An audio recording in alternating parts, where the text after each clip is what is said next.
Assinala-se hoje o Dia Nacional da Luta contra o cancro do cólon, é o tipo de cancro que mais mata em Portugal.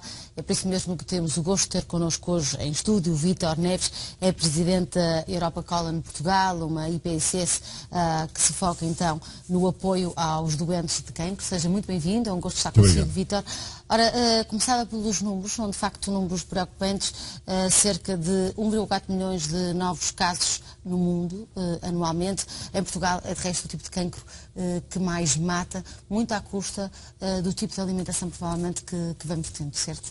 É verdade, muito obrigado mais uma vez ao Porto Canal pelo convite. O cancro do intestino em Portugal é um problema de saúde pública, é um problema muito grave de saúde pública.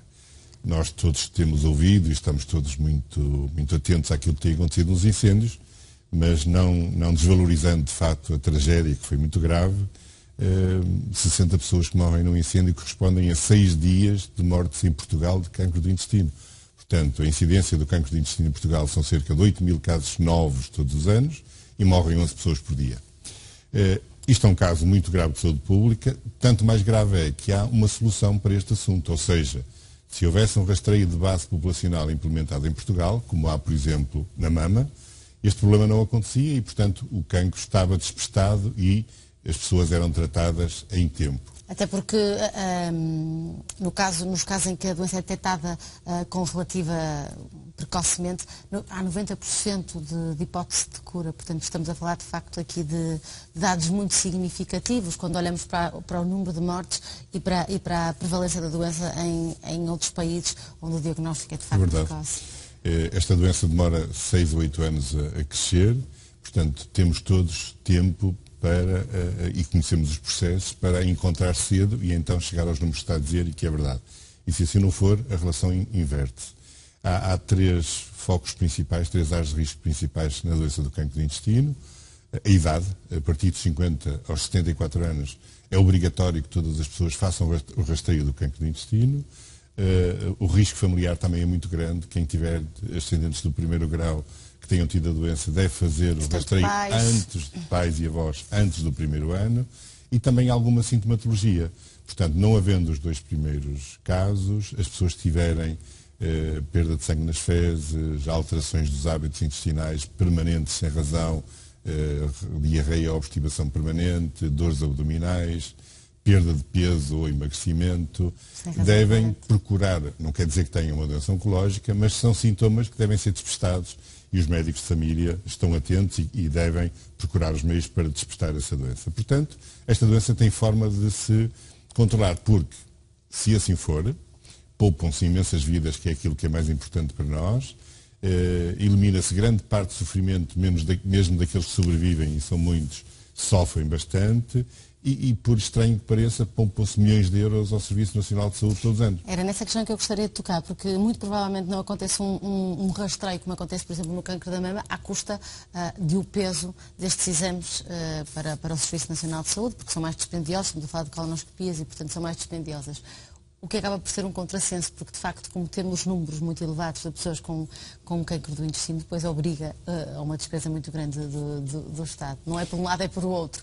E pior com a questão das vidas que se colocam naturalmente. Mas mesmo no primeiro lado, de facto a colonoscopia é o método de ouro do diagnóstico do cancro do intestino, portanto a introdução de um tubo no intestino em que o médico visualiza em tempo real e pode retirar os pólipos que normalmente todas as pessoas têm.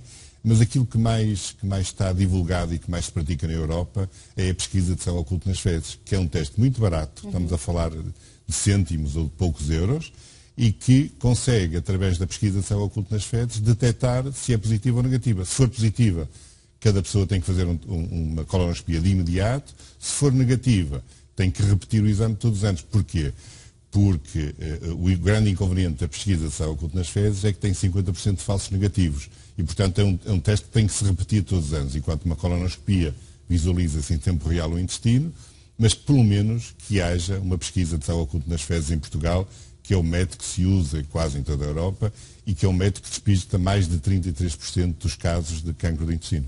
Muito bem. Gostava de falar aqui também um bocadinho da colonoscopia e dos pólipos, como mencionou, para quem está lá em casa, que eventualmente também já tenha feito uma colonoscopia ou que não a tenha feito, perceba que os pólipos não são em si um drama e que retirá-los é de facto importante para que não progridam então para esta doença, certo? Os pólipos são, digamos, é um elemento natural que quase todos nós temos e nascem pelo volume dos alimentos que passam no aparelho digestivo todos os anos. E, portanto, é natural que todos nós os tenhamos a partir dos 50 anos. Daí ser obrigatório fazer o rastreio a partir dos 50 anos. E, portanto, retirados, e vão para a análise normalmente, mas quase 98% não têm malignidade e, portanto, é um problema que fica resolvido ali. Se as pessoas com esta relutância em fazer as colonoscopias, porque agora até a anestesia está comparticipada pelo Estado e, portanto, a marcia de 10 minutos, já não há essa razão. O outro lado que tem é sujeitarem-se à sorte da vida e encontrarem uma patologia que depois os vai obrigar a fazer outra vez a colonoscopia que eles não quiseram fazer anteriormente. Retirada do intestino. Parte do intestino e quimioterapias, radioterapias e se calhar a diminuição da vida, porque a vida é aquilo que mais importante nós temos e, portanto, não haverá grandes hipóteses de alterar. Eu queria só dizer-lhe o seguinte, isto tudo que nós estamos aqui a falar prende-se com... Ainda vimos um dia deste um programa num canal da concorrência com o professor Sobrinho Simões, que faz parte do nosso Conselho Superior, e vimos que nós temos que fazer um grande esforço de mudança de mentalidade, sobretudo na saúde. A nossa política da saúde foca-se muito no aspecto curativo. Tenho um sintoma, tenho uma doença, vou curá-lo. E nós desmazelamos, desprezamos, esquecemos a parte preventiva e a parte do diagnóstico precoce. O cancro de intestino é aquele cancro que se pode encontrar muito cedo. Há sintomatologia, há idade, há risco genético e, portanto, todos nós sabemos que... E, portanto, nós não entendemos que cada um de nós, digamos, e os responsáveis que estão neste país, porque há normas que foram emitidas o ano passado e que depois dão asa a que hajam 2 rastreios pilotos no Norte e depois este ano nascem mais 4 rastreios pilotos no Sul. O cancro de intestino já está demasiado pilotado, entre aspas, para que não se execute de uma forma potencial a todo o país. E, portanto, é a altura de nós todos e o Governo também executar um plano que as pessoas exigem e que a saúde dos portugueses exigem.